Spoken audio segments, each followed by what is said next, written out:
Okay, guys, this is actually a morning interview with Arise TV, and this is coming from Senator Abaribe. It has to do with the Igbos and the unfairness this administration has been given to them, according to Abaribe. This is not coming from me. So he said a lot about the region and how they have not been treated equally like other regions.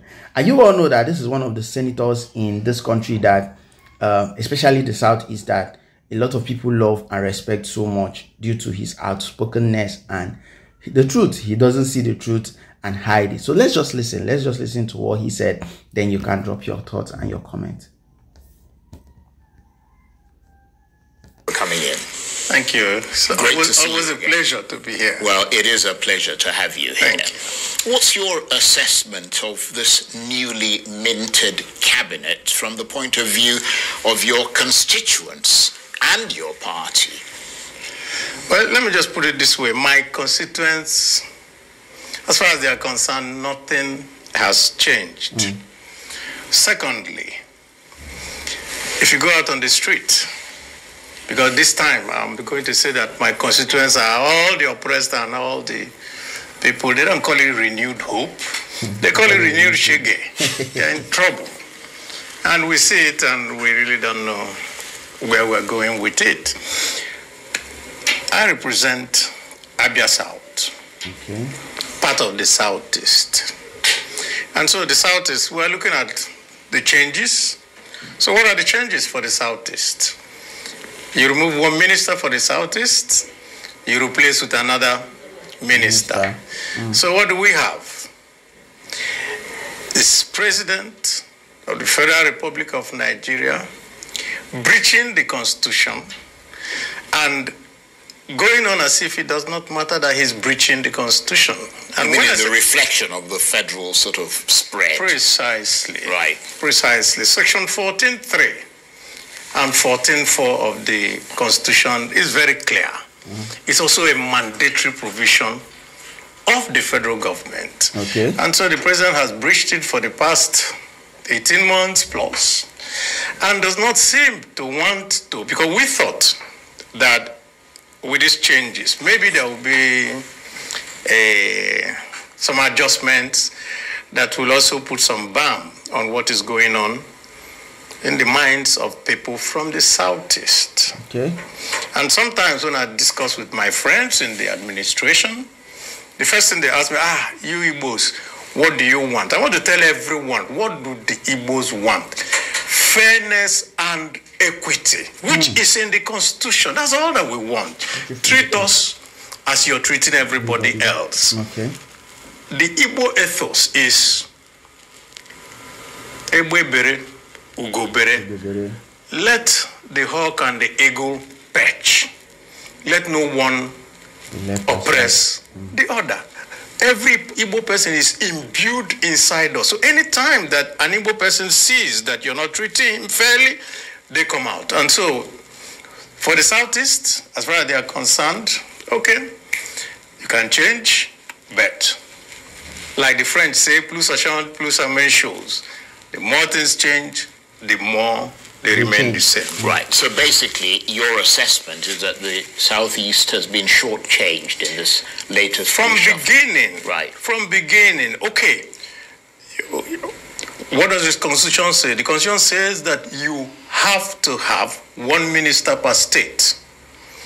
Now, from the Obasanjo government, they started having 42 because they have one for zone.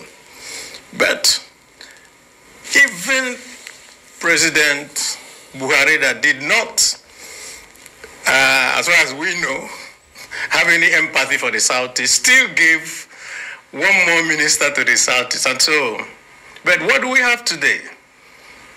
Just that 5 for the 5 states of the Southeast. So, when our people say this is renewed shege, that means that we're even worse off than we were before now. And so if you're just going to give us only that thing that the Constitution stipulates for us, yet some zones, there are 6, have 10 ministers, some have 9, some have 7. You want to ask yourself, is it fair? Is it just? Is it equitable? If it's not, then if you now tell us, okay, you're doing well for us, we'll wait for tomorrow. As far as the Southeast is concerned, waiting for Godot. Right. So the issue you have is that it's not whether or not there's one minister from each southeastern state. It's the fact that other states have more ministers. No, not the other states, the zones. Right. We have 6 geopolitical zones. So you don't treat one geopolitical zone as if it's an appendage of every other one. That is just what I'm saying. And President Tinubu has the responsibility to make things right. So when you come in saying, I'm going to make things right, I'm doing things, and yet you still continue, I don't think that anybody will be happy with that. How much political traction is the president likely to get in the southeast from the appointment of Bianca Ojukwu, who is the widow of the former Biafran leader Emeka Ojukwu, as a minister? Will that win Mr. Tinubu plaudits in that region, or will they just roll their eyes? I mean, she is actually, her husband, the late husband, founded the party that you're a member of. Yes, of course. I'm a member of arGas. She's also a key member of arGas. But I think that she deserves to be a minister in her own right. But making her a minister is not meant for the Southeast. The point really is that, well, maybe those who are advising Mr. President are not giving him the proper advice. Like I said, what the Southeast want is do to me the way you are doing to others. Right. So what you can give to her. She deserves it. That's what I'm saying. Right. But that will not bring the Southeast to say, okay, because you have given to her, therefore it has covered all the anomalies. So what would have satisfied you?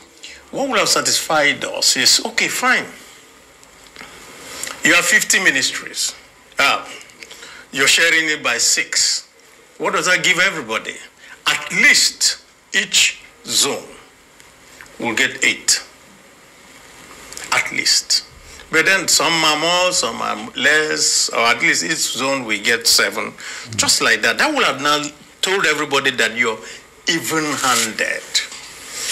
But when you even go beyond that, look at what Section 14.3 says. Section 14.3 says that you will have to run the state in a manner that does not show a preponderance of this from one zone. So what do we have today? The whole of the economy is in the hands of one zone. CBN, this, that, finance, everybody. Just check it. Yes. And so you ask yourself, is this what is contained in the Constitution? Section 14.4 also even says that you ought to do things so that you do not make others feel that they are not taken care of. So, as far as we are concerned, we don't think that they are getting it right. You know, the problem that I notice in this country is that everybody has a beef. It doesn't matter which part of the country you... No, seriously. It doesn't matter which part of the country you... If you go to the north right now, they have... what you're talking about, how many ministers they got or whatever, is just, as far as I'm concerned, it's completely irrelevant. No. You just asked about the minister. I'm dealing with that. But if you come to another area, we'll also deal with that. Let's go to another area, because, All right, guys.